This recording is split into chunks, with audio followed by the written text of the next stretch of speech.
TMC के राष्ट्रीय महासचिव और ममता बनर्जी के भतीजे अभिषेक बनर्जी की मुश्किलें बढ़ने वाली हैं।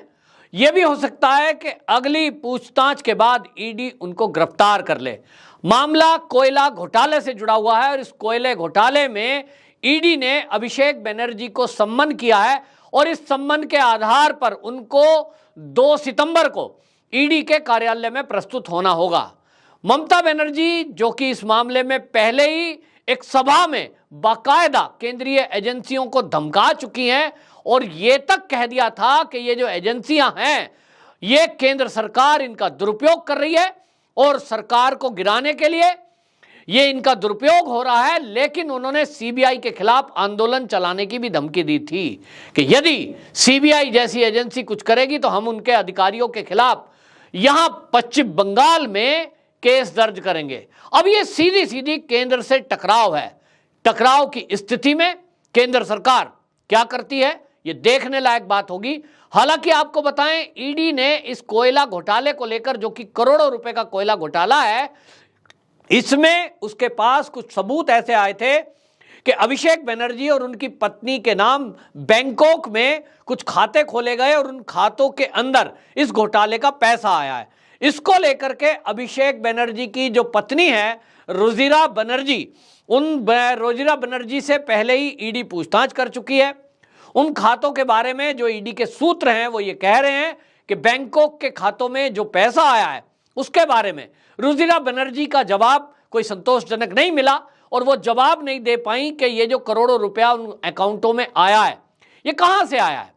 इसके बारे में फिर आगे क्योंकि पूछताछ बनती है कि भाई आप बताइए कि आपकी पत्नी के खाते में और आपके खातों में जो पैसा आया है, और ईडी का ये तरीका है, पूछताछ का तरीका है। लेकिन हम ये देख रहे हैं कि जब भी ईडी या सीबीआई किसी भी दल के नेता को पकड़ती है सारे राजनीतिक दल एक हो जाते हैं। वो एक कहावत हमने गांव की सुनी थी पुरानी, चोर चोर मौसेरे भाई, और समझ में नहीं आता था बचपन में कि ये हमारे बुजुर्ग ये क्या कह रहे, चोर चोर मौसेरे भाई। अब मौसेरे भाई का मतलब अगर हिंदी में समझें, मौसी का लड़का वो मौसेरा भाई। अब चोर चोर मौसेरे भाई इसका मतलब ये है कि जब चोर मिले तो वो सब भाई बन जाते हैं। अब ये कहावत अब समझ में आ रही है कि यहां आप ये देखें कि ईडी अगर महाराष्ट्र में कार्रवाई करे तो महाराष्ट्र में एनसीपी शिवसेना उनके कार्यकर्ताओं पे अभी आप देख रहे हैं संजय राउत जेल के अंदर बंद है, एनसीपी के नवाब मलिक और अनिल देशमुख जेल के अंदर बंद है। कहां महाराष्ट्र है, दूसरा कोना आप देख लीजिए पश्चिम बंगाल, यहां पार्थ चटर्जी जेल के अंदर बंद है। ईडी ने उनको गिरफ्तार किया है। करोड़ों रुपए की संपत्ति हम सब ने देखा किस तरह से ट्रकों में भरकर उनके ठिकानों से ले जाई गई। और इसी तरह अब आप देख लीजिए बिहार में ईडी कार्रवाई करती है, बिहार में जेडीयू कोई लिंक नहीं है।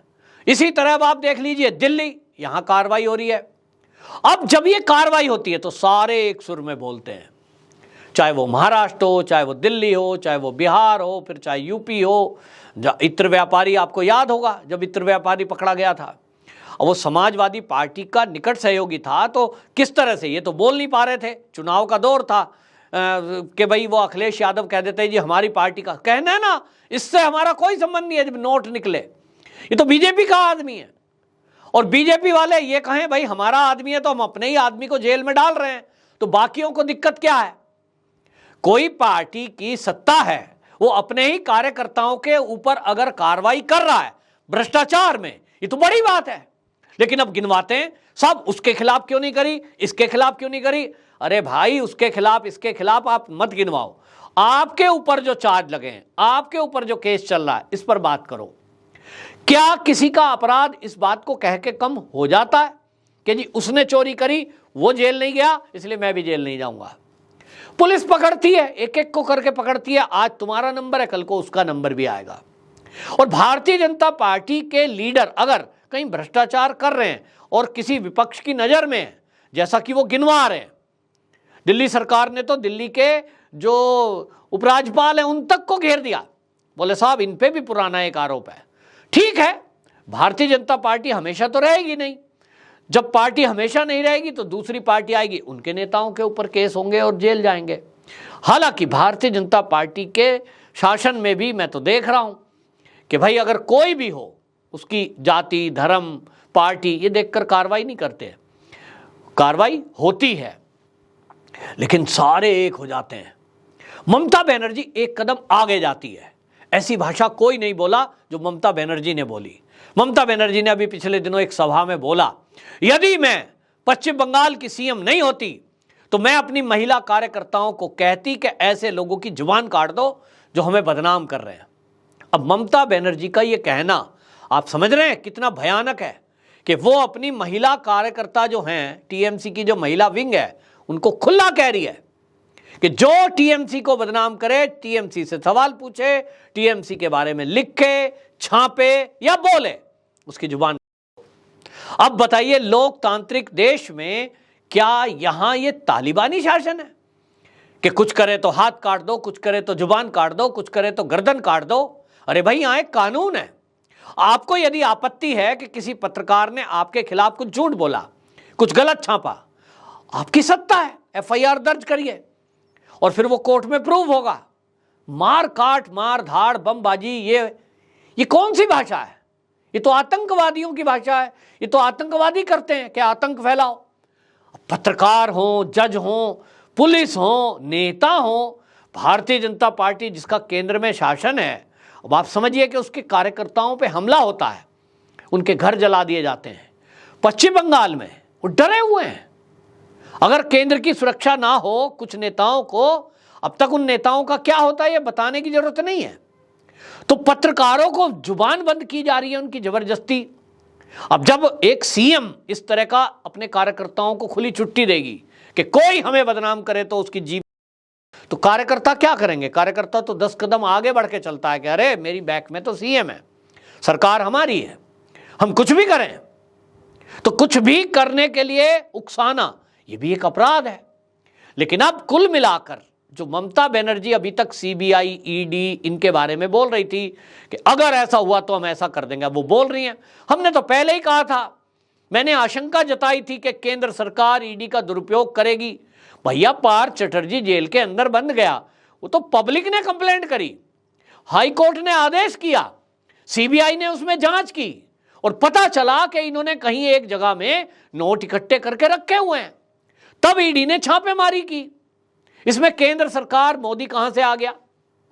हाई कोर्ट का आदेश ना होता तो भी ईडी का काम है कि वो ये पता लगाए कि कहां भ्रष्टाचार हो रहा है और पैसे के मामले में कहां अपराध हो रहा है, वो पकड़ेगी, उसका काम है।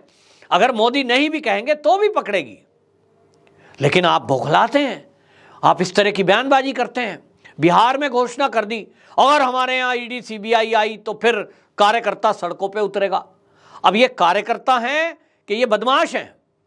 भाई, किसी एजेंसी को सीबीआई, ईडी, पुलिस, सेना, हमने तो बचपन से यही देखा है कि पुलिस की खाकी वर्दी देख करके उसका सम्मान करना चाहिए, वो हमारी सुरक्षा में लगे हुए हैं और उससे डर भी होना चाहिए। हम उसके ऊपर हमला नहीं, आम आदमी के ऊपर भी हमला करें, ये गैर कानूनी है। हम पुलिस को ये धमकी दें हमारे खिलाफ कार्रवाई होगी तो हम एक्शन करेंगे, ये तो गुंडे का भी गुंडा हो गया। मतलब कौन है जो पुलिस से नहीं डरता? लेकिन नेता लोग हमेशा ऐसे बोलते हैं, हम सीबीआई से नहीं डरते, हम ईडी से नहीं डरते, हम किसी कार्रवाई से नहीं डरते। अरे भैया, ऐसी भाषा कौन बोलता है? क्या आम आदमी ये कह सकता है कि मैं सीबीआई से नहीं डरता, मैं पुलिस से नहीं डरता? जो ये बोले पुलिस से नहीं डरता, पुलिस 1 मिनट में थाने में बंद कर देगी, बाहर नहीं आ सकता। डरना पड़ता है भाई, अपराधियों को तो डरना पड़ता है। आम आदमी जिसने अपराध नहीं किया वो क्यों डरेगा? लेकिन अपराधियों को तो डरना चाहिए। लेकिन अगर अपराधी ये कहें हम नहीं डरते, इसका मतलब तो आप अपर क्लास वाले गुंडे हो गए कि भाई आप सीबीआई से भी नहीं डर रहे हो, आप ईडी से भी नहीं डर रहे हो, आप फिर किससे डरोगे? सेना से? भाई, सेना तो ये वाला काम करेगी नहीं। बहरहाल काम बहुत बढ़िया हो रहा है और अब लोग कह रहे हैं कि वाकई में पहली बार केंद्र में कोई ऐसी सरकार आई है जो भ्रष्टाचारियों पर नकेल कस रही है, चाहे वो कितने ही बड़े पार्टी के पदाधिकारी क्यों ना हो, कितना ही बड़ा कोई मंत्री संतरी क्यों ना हो। पहली बार जेल जाते हुए लोग सुन रहे हैं कि मंत्री गणों को जेल हो रही है। अब से पहले तो कभी सुना नहीं था और इसलिए जनता खुश है। जनता की मांग है कि भ्रष्टाचारियों को जेल हो, चाहे वो कोई भी हो।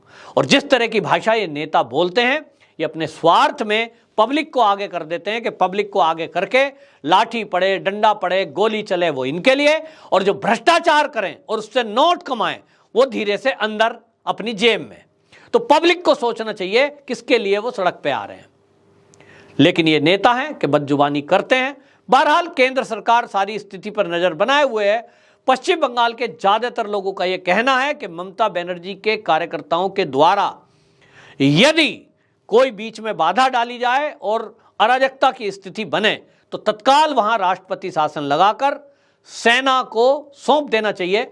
और यह केंद्र सरकार इस पर विचार कर भी रही है कि यदि पश्चिम बंगाल में लॉ एंड ऑर्डर की सिचुएशन खराब हुई, ईडी और सीबीआई के अधिकारियों को डराया धमकाया या उनके काम में रुकावट पैदा की गई, तो निश्चित रूप से केंद्र के पास इसके अलावा कोई ऑप्शन नहीं है कि वहां राष्ट्रपति शासन लगाए और सेना को सौंप दे, ये नेताओं को पकड़ करके जेल में डाल दे जो लोग बदजुबानी कर रहे हैं, जो भ्रष्टाचार कर रहे हैं।